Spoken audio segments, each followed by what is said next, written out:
بسم اللہ الرحمن الرحیم۔ السلام علیکم ورحمۃ اللہ وبرکاتہ۔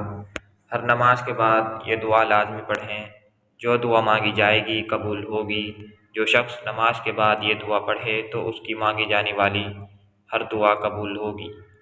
تو وہ دعا یہ ہے: لا الہ الا اللہ واللہ اکبر، لا الہ الا اللہ وحدہ لا شریک لہ، لہ الملک ولہ الحمد وہو علی کل شیء قدیر، لا الہ الا اللہ ولا حول ولا قوہ۔ ترجمہ: اللہ کے سوا کوئی عبادت کے لائق نہیں اور اللہ سب سے بڑا ہے۔ اللہ کے سوا کوئی عبادت کے لائق نہیں، وہ اکیلا ہے، اس کا کوئی شریک نہیں، اس کا سب ملک ہے، اس کی سب تعریف ہے، وہی ہر چیز پر قادر ہے۔ اللہ کے سوا کوئی عبادت کے لائق نہیں اور گناہوں سے بچنے اور نیکی پر لگنے کی طاقت صرف اسی عظیم، بلند و برتر ذات کی طرف سے ہے۔